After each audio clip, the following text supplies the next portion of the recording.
오늘 본문 말씀은 여호와 하나님께서 이스라엘을 위하여서 싸우신 이스라엘의 역사에서 전무후무한 전쟁사를 다루고 있습니다.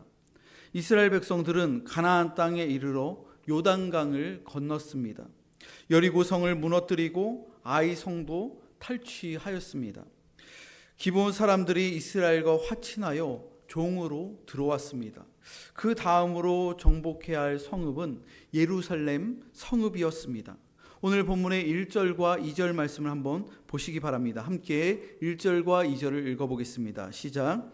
그때 여호수아가 아이를 빼앗아 진멸하되 여리고와 그 왕에게 행한 것 같이 아이와 그 왕에게 행한 것과 또 기브온 주민이 이스라엘과 화친하여 그 중에 있다함을 예루살렘 왕 아도니세덱이 듣고 크게 두려워하였으니 이는 기브온은 왕도와 같은 큰 성읍이요 아이보다 크고 그 사람들은 다 강함이라. 예루살렘 왕 아도니세덱이 이 모든 일을 들었습니다. 여리고와 아이성이 모두 다 진멸되었고 기브온 주민들까지 이스라엘과 화친했다는 소식을 전해 들었습니다.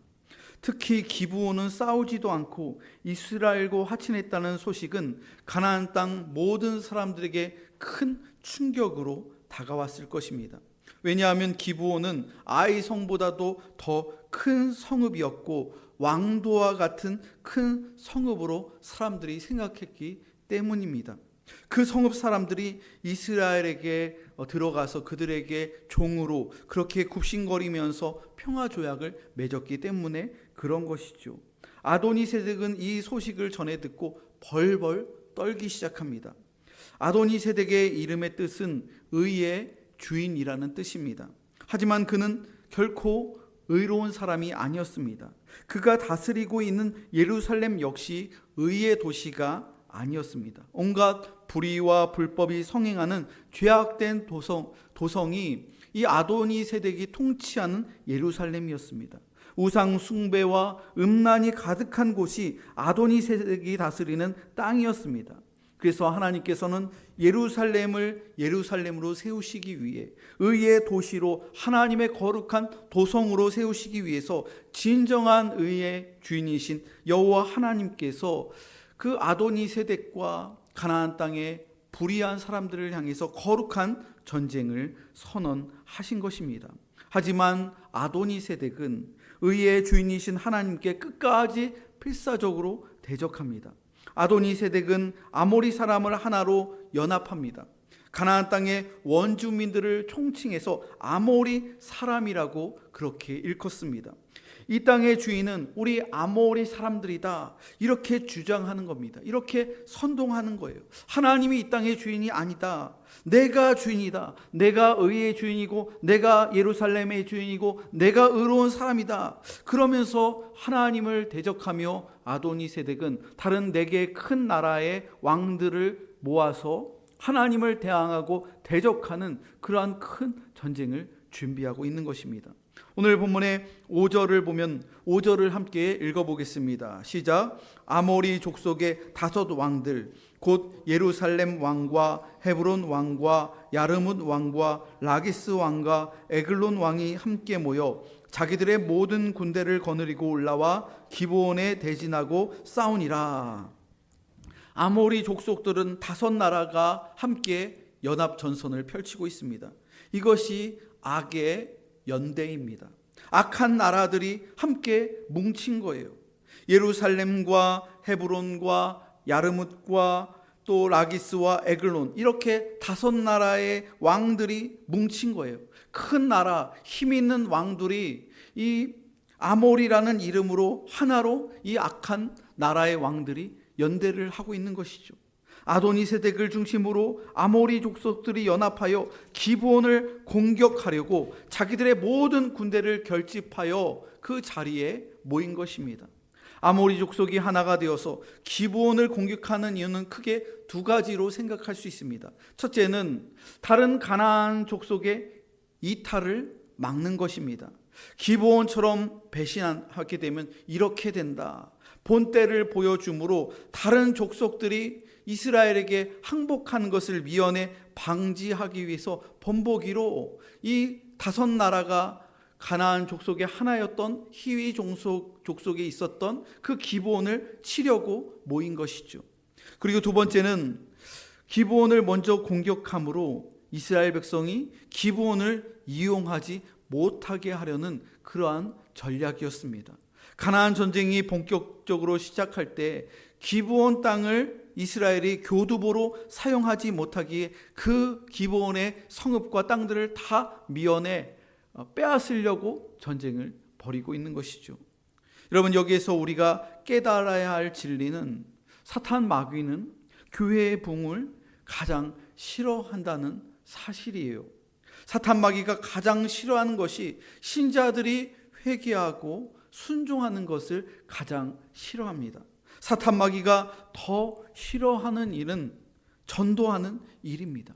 분명히 이번 주에 교회에 나오겠다고 약속했는데 교회에 가려고 하면 생각지도 못했던 별의 별 이유와 별의 별 그러한 일들이 항상 일어납니다. 평소에 오지도 않던 친척들이 갑자기 집에 와서 교회에 가지 못하는 일이 생기기도 하고요. 또 건강하던 아이가 갑자기 토요일 밤부터 아니면 주일 새벽부터 갑자기 열이 펄펄 끓으면서 예배당에 나오지 못하고 응급실로 달려가야 하는 그러한 상황도 일어나기도 합니다. 어떤 때는 교회의 중요 직분자들끼리 서로 시기하고 미워하는 일이 교회 안에서 일어나기도 합니다. 왜 그런 걸까요? 마귀가 가장 싫어하는 일이 교회가 부흥하는 거예요. 교회가 더 좋아지고 교회가 더 발전하고 성도들이 기뻐하고 예배하는 것을 즐거워하고 또 전도하고 교회가 막 부흥하려고 할 때 사탄 마귀가 가만히 있지를 않는 거죠. 교회를 넘어뜨리려고 하고 성도들을 넘어뜨리려고 한다는 거예요. 그러므로 교회가 잘 되고 부흥의 역사가 일어날 때에는 우리 성도들이 더 열심히 기도해야 합니다. 왜냐하면 우리들이 기도해야 사탄 마귀가 틈탈 기회를 주지 않기 때문에 그런 거예요. 우리가 기도하지 않고 봉사하기 때문에, 기도하지 않고 회의하기 때문에, 기도하지 않고 다른 일들을 하기 때문에 그 가운데서 갈등이 일어나는 거예요. 우리가 정말로 주님 앞에 나와 기도하고 성령 충만하다면 여러분 그러한 일들이 일어나지 않고 사탄 마귀에게 틈을 보이지 않는다는 것이죠. 기브온 족속은 아모리 족속의 공격을 받을 때 신속하게 여호수아에게 도움을 요청하였습니다. 오늘 본문의 6절 말씀을 한번 보세요. 6절을 함께 읽어보겠습니다. 시작. 기브온 사람들이 길갈 진영에 사람을 보내어 여호수아에게 전하되 당신의 종들 돕기를 더디게 하지 마시고 속히 우리에게 올라와 우리를 구하소서. 산지에 거주하는 아모리 사람의 왕들이 다 모여 우리를 치나이다 하매.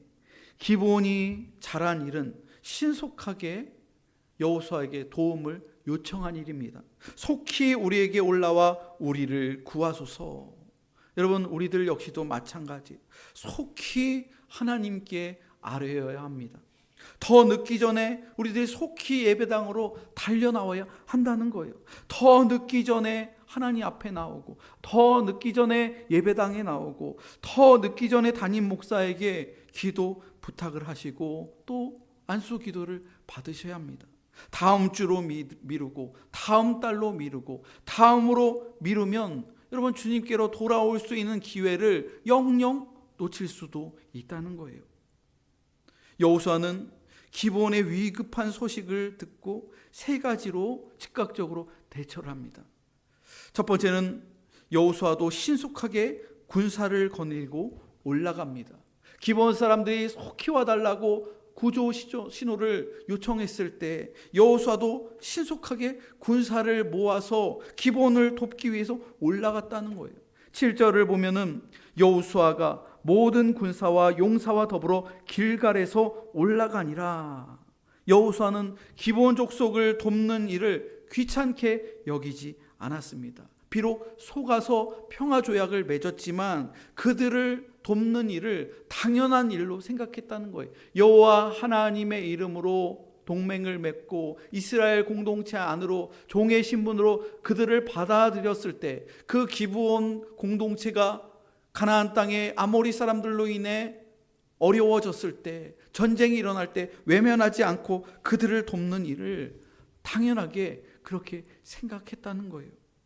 여러분, 요즘 MZ세대들, 젊은 청소년들과 청년들을 보면 걱정되는 부분이 있어요. 너무 자기만 안다는 거예요. 타인과의 소통이 굉장히 부족합니다. 자기 일만 생각하고 자기 일만, 또 자기만 알다 보니까 옆 사람은 관심도 없고 또 옆 사람의 일을 도와줄 생각을 하지 않는다는 거예요. 그래서 그런 MZ들이 관공서에 취업하고 또 다른 아르바이트를 하거나 또 회사에 이렇게 취직하면은 굉장히 자기만 알고 이기적인 이런 친구들은 소통이 잘 안 되더라고요. 딱 자기 것만 보고, 어르신들이 와서 뭐 좀 도와달라고 하고 이걸 어떻게 하냐고 하면은 알려주지도 않고 그건 내 일 아니라고 하고 저 사람에게 물어보라고 하거나 그냥 말도 안 하고 그냥 저쪽으로 그냥 가보세요 이렇게 하거나, 굉장히 소통이 안 되고 불친절한 친구들이 굉장히 많더라고요. 여러분, 그리스도인은 자기 짐만 지고 가는 사람이 아닙니다. 다른 사람의 짐까지도 같이 지고 가야 한다는 거예요. 그 일이 옳은 일이라면 타인의 일을 외면하지 않고 내 일처럼 기꺼이 감당하는 것이 그리스도인이고 교회의 사명인 거예요. 우리의 다음 세대들, 또 우리의 청소년들과 청년들이 그러한 이기적인 문화 속에서 자기만 알고 자기 것만 챙기는 게 아니라 내 일이 아니더라도 옆 사람을 위해서, 또 약자들을 위해서, 타인을 위해서 돕는 그러한 희생의 정신이 있어야만이 사회에서 필요한 사람들이 되고, 그러한 사람들이 인정을 받고 세상 가운데서 빛된 사명을 감당할 수 있는 것이죠. 내 십자가만이 아니라 타인의 십자가도 져야 한다는 거예요. 그것이 바로 예수님께서 우리를 위해서 십자가에서 희생하신 희생의 사랑이고 희생의 정신인 것이죠. 여러분, 오늘날 한국교회가 어떻게 서 있는 거예요? 또 우리 공복교회가 지금까지 70년이 넘는 역사 가운데 어떻게 이루어진 거예요? 타인을 위해서 희생하고 섬기신 헌신자들이 있었기 때문이에요. 내일뿐만이 아니라 구역원들, 또 다른 성도들을 위해서 함께 기도하면서 헌신했던 그러한 십자가의 희생 정신이 있었기 때문에 교회가 지금까지 유지되었고 또 발전했다는 것이죠. 두 번째로, 여호수아에게 승리의 약속을 하나님께서 하셨다는 거예요. 8절을 보면 그들을 두려워하지 말라, 내가 그들을 내 손에 넘겨주었으니 그들 중에서 한 사람도 너를 당할 자 없으리라 하신지라. 하나님께서 두려워하지 말아라, 그 적들을 다 네 손에 넘겨주었다. 너를 당할 자가 단 한 사람도 없을 것이다. 승리에 대한 그 약속을 하나님께서 여호수아에게 주셨다는 거예요. 여러분, 싸움에서 가장 중요한 것이 뭐예요? 자신감이에요. 확신입니다. 경기에 나가는 선수들에게도 자신감이 중요한 거예요. 자기 확신이 중요한 거예요. 내가 페널티킥을 차면 저 골이 반드시 들어간다. 이 확신이, 이게 들어갈까 안 들어갈까 막 자기 확신이 없는 선수는 벌써 안 되는 거예요. 차면은 그냥 골대 바깥으로 나간, 반드시 넣을 수 있다. 이 확신이 있는 선수가 차야 되는 거예요. 전쟁에 나갈 때 군인 역시 마찬가지죠. 자신감이 있어야 되는 거예요. 이것이 우리 성도들에게는 믿음이에요. 믿음. 하나님께서는 여호수아에게 믿음을 주신 거예요. 확신을 주신 거예요. 세 번째는 밤새 올라가서 기습으로 공격하였습니다. 9절을 보니까 여호수아가 길갈에서 밤새도록 올라가 갑자기 그들에게 이르니, 하나님이 우리와 함께 하신다고 해서 우리들이 아무것도 하지 않고 노력하지 않는 것은 여러분 믿음이 아니에요. 하나님이 함께 하시는 일에도 우리가 최선을 다해야 승리를 쟁취할 수 있는 것이죠. 밤새도록 올라가 그들에게 이르니, 이스라엘 백성들이 잠을 자지 않고 밤새도록 올라갔다는 거예요. 적의 허를 찌르기 위해서 여호수아는 밤새도록 적진을 향해서 행군하게 했고, 그 어려운 그러한 산과 또 그 지형을 뚫고서 올라갔다는 거예요. 기습 작전을 성공시키기 위해서 이스라엘 백성들은 단 한 사람도 밤에 한숨도 자지 않고 이동을 했다는 거예요. 남들이 잘 때 다 자고 남들이 놀 때 다 노는 사람은 하나님의 일을 감당할 수 없는 거예요. 여러분, 하나님의 백성은 어떻게 해서든지 남들이 모르고 있을 때에도 노력해야 하고, 남들이 방심하고 있을 때 우리는 공격해야 하는 사람인 거예요. 우리 예수 믿는 사람들은 하나님의 나라와 세상 나라 두 나라에서 살고 있는 사람들이에요. 세상 사람들은 하나님 없이 세상 일에만 집중하지만 우리 예수 믿는 사람들은 두 가지 나라에서 살아가는 거예요. 그러므로 2배, 3배 더 에너지를 쓰면서 밤새도록 더 노력하고 더 공부하고 더 준비하면서 그렇게 씨름하면서 우리들이 살아가야 한다는 것이죠. 이제 대대적인 전쟁이 시작됩니다. 하나님과 사탄 마귀의 전쟁이에요. 이스라엘과 아모리 족속 연합과의 전쟁이 이제 시작됩니다. 이제부터는 하나님께서 이스라엘을 위하여 본격적으로 싸우십니다. 14절을 보면 여호와께서 사람의 목소리를 들으신 이 같은 날은 전에도 없었고 후에도 없었나니 이는 여호와께서 이스라엘을 위하여 싸우셨음이니라. 지금까지는 여호수아와 이스라엘 백성들이 노력한 거예요. 밤새도록 행군하고 밤새도록 기습하고 그렇게 이스라엘 편에서 내 편에서 준비를 했다면, 이제는 본격적인 싸움이 시작되었을 때는 하나님께서 대신하여서 함께 하시며 하나님께서 섭리하시고 하나님께서 역사하시고 하나님께서 이스라엘을 위하여 싸우신다는 거예요. 하나님께서는 3가지로 이스라엘을 도우셨는데, 첫 번째는 심리전입니다. 따라해 봅시다. 심리전. 여러분, 전쟁에서 가장 중요한 것은 이 싸우는 사람의 마음이라고 했어요. 마음가짐에 따라 승패의 향방이 갈리는 거예요. 북한에서 가장 두려워하는 것 중에 하나가 대북 확성기 그 방송이라고 해요. 대북을 향해서 큰 스피커를 갖다 대고서 우리나라의 뉴스를 들려주고 또 좋은 노래들을 들려주고 평화의 바람, 민주화의 그 소리들, 살아 역동적인 이 남한의 그 소식들을 큰 확성기로 북쪽을 향해서 크게 틀을 때 이거를 굉장히 스트레스를 받아하고, 이거를 굉장히 김정은이하고 북한의 공산당들이 굉장히 두려워한다는 거예요. 왜냐하면 그 확성기 방송을 통해서 민심이 흔들리는 거예요. 기독교 라디오 방송을 두려워한다는 거예요. 그 방송을 몰래 라디오를 들으면서 예수 믿는 사람들이 생기고, 과거에 공산화가 되기 전에 그 땅에 남아 있었던 예수 믿는 그러한 구루터기 신자들, 그리고 지하 교회에 있는 신자들이 그 목사님의 설교 방송을 몰래 듣고 또 성도들의 그 간증을 듣는 거, 이런 기독교 라디오 방송을 굉장히 두려워한다는 거예요. 또 한류 문화, 그러한 드라마나 여러 그런 자유의 그런 나만의 그런 문화들, K 콘텐츠들, 이거를 굉장히 두려워하는 거예요. 그래서 북한의 젊은 세대들이 그거를 이렇게 몰래 보니까 한국 드라마 봤다고 공개 처형하고. 왜 그런 거예요? 그런 한류의 바람들, 이런 것들이 사람들의 심리를 변화시키기 때문에 자유화가 들어가고 민주화가 들어가고 복음화가 되는 것을 두려워하기 때문에 이거를 철저하게 단속하고 금지하는 것이죠. 하나님께서는 이스라엘 백성들에게 승리의 확신을 주시면서 적군들에게는 두려움과 공포심으로 그 마음을 어둡게 하신 거예요. 미리 그렇게 하나님께서 밑작업을 다 하시고 그 심리의 상태, 전쟁에 앞서기 전에 들어서기 전부터 이스라엘 백성들은 승리의 확신을 주시고 적들에게는 패배의 마음, 두려운 마음으로 그렇게 심리를 주장하셨다는 것이죠.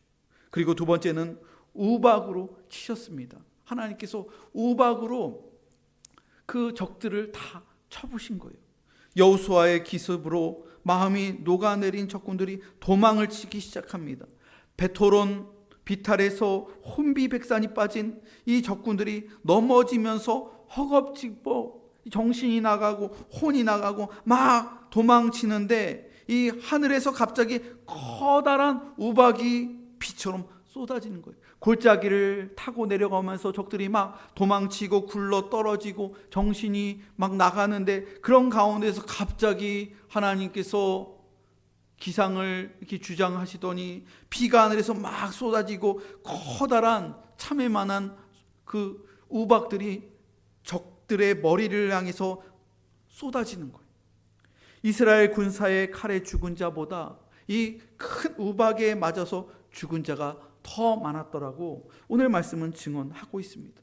칼에 의해서 죽은 자보다 큰 우박, 적어도 제가 생각할 때 한 참외만한 거 정도 됐을 것 같아요. 수박은 너무 크고 한 참외보다도 더 큰 게, 굉장히 큰 우박이 하늘에서 비처럼 쏟아지면서 그 수많은 우박에 머리가 맞아서 죽는 그러한 군사들이 칼에 맞아 죽은 자보다 더 많았다고 오늘 본문 말씀은 우리에게 알려주고 있습니다.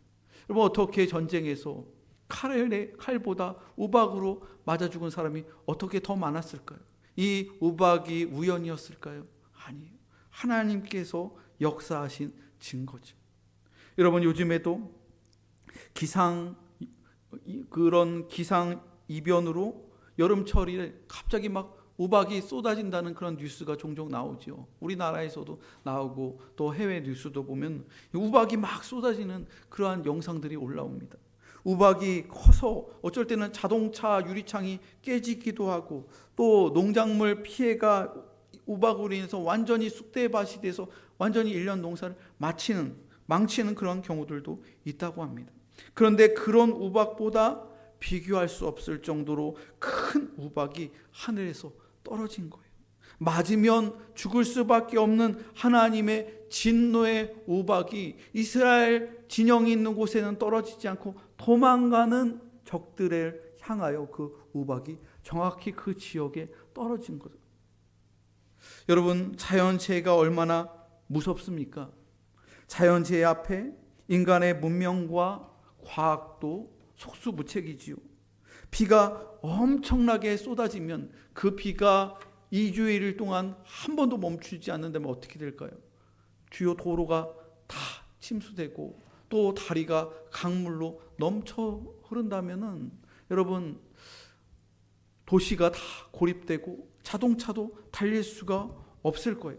또 폭설이 엄청나게 내리면 어떻게 될까요? 비행기도 못 떠요. 또 착륙할 수도 없어요. 엄청난 태풍이 한반도를 강타하면 어떻게 되지요? 여름철마다 여름, 가을이 올 때 태풍이 온다고 하면 그 태풍의 그 규모와 그 경로를 항상 초긴장하면서 일본이나 우리나라는 계속 그 태풍을 주시합니다. 왜 그런 거예요? 그냥 강타해서 들어오면은 비행기도 못 뜨고 해상에 배도 못 떠요. 자동차도 다니면 안 돼요. 굉장히 이 피해가 막심하기 때문에, 굉장히 크기 때문에 그런 거죠. 쓰나미, 지진, 해일이나 또 큰 산불이나 엄청난 지진이 오면 여러분, 자동차로 피해도 안 되고 비행기를 탈 수도 없고 배도 탈 수도 없는 거예요. 안전하지가 않은 거예요. 자기 집으로 피해도 결코 안전하지 않은 거예요. 코로나 팬데믹 3년을 우리들이 겪으면서 인류는 신종 전염병으로 인해 그 3년이 넘는 시간 동안 속수무책이었어요. 그냥 딱 정지되는 거예요. 세계의 경제가 정지되고 세계와 세계의 그러한 자유로 왕래했었던 비행기의 길, 그리고 여행길 다 문 닫히면서 그냥 올스톱 되는 그러한 무기력함을 우리가 3년 동안 겪었잖아요. 인류의 과학과 의료 기술과 문명이 그렇게 발전했다고 자부하고 교만했었는데, 그 신종 전염병 앞에서 우리 이 인류는 그냥 속수무책으로 그냥 전염병이 약해지기를 바라면서 그렇게 기다렸던 것이죠.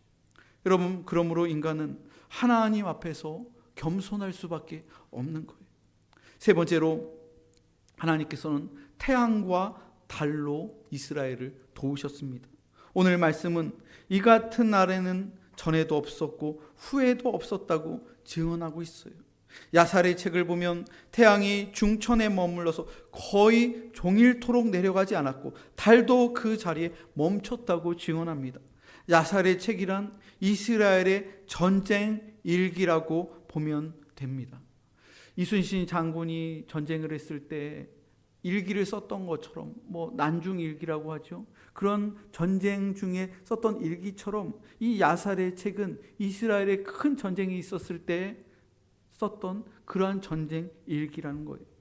도망치는 잔당들을 소탕하려면 시간이 더 필요했습니다. 한참 적을 추격하고 있는데 태양이 서산으로 점점 지고 있었습니다.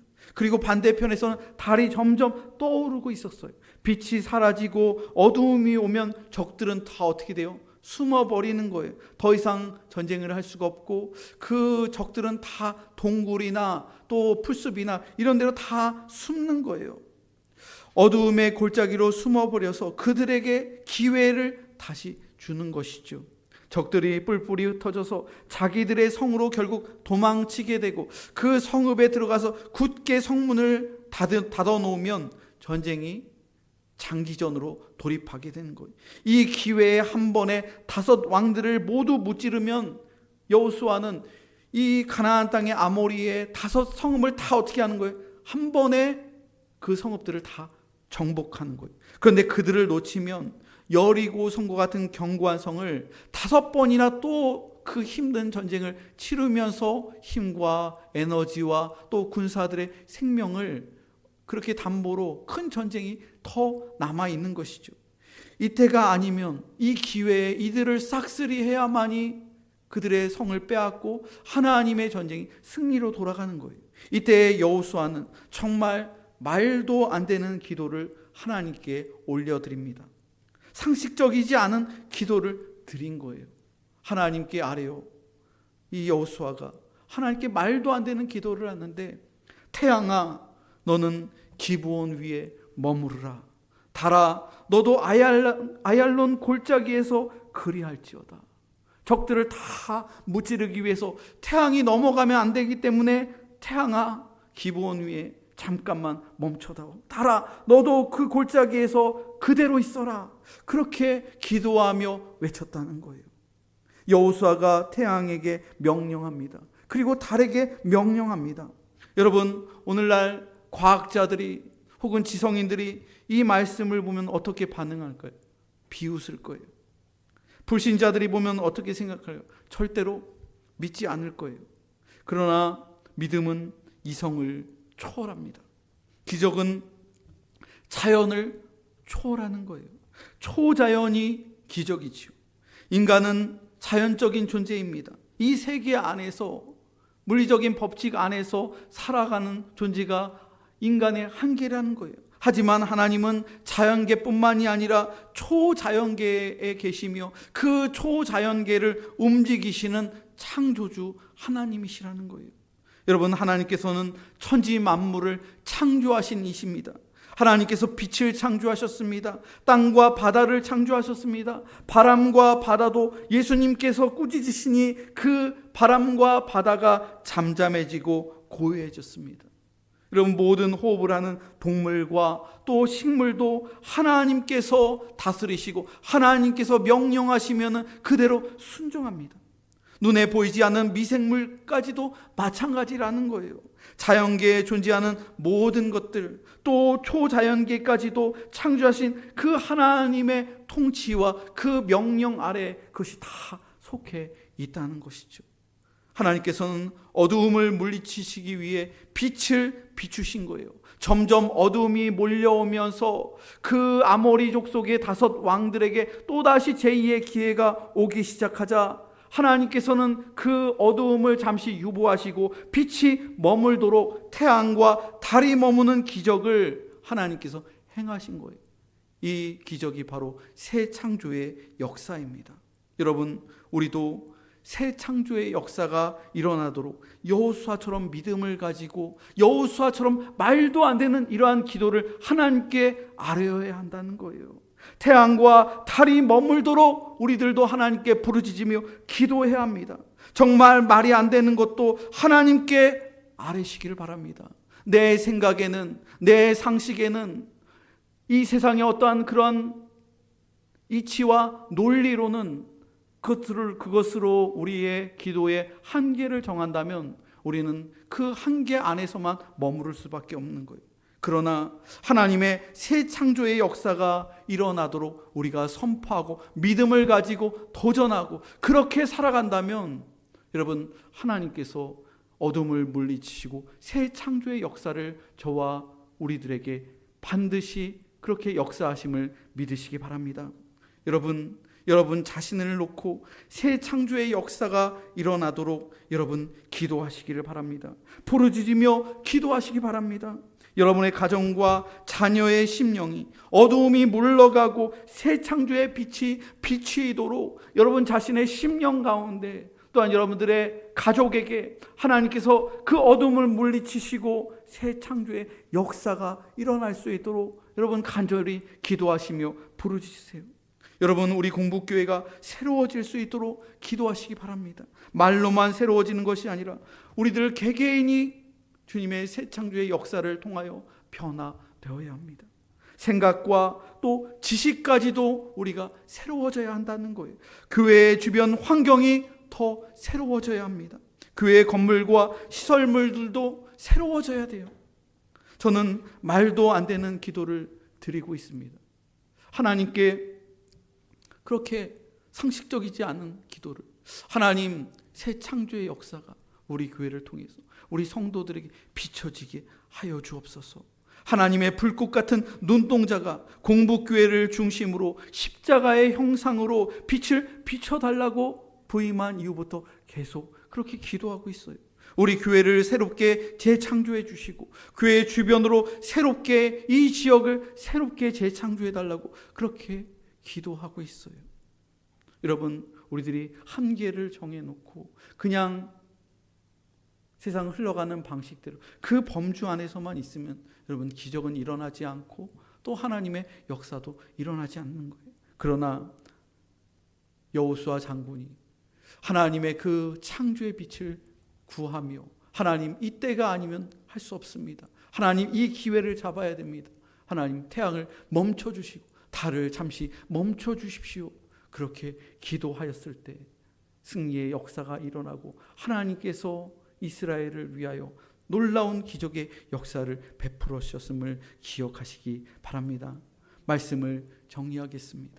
사탄은 교회의 부흥을 가장 싫어합니다.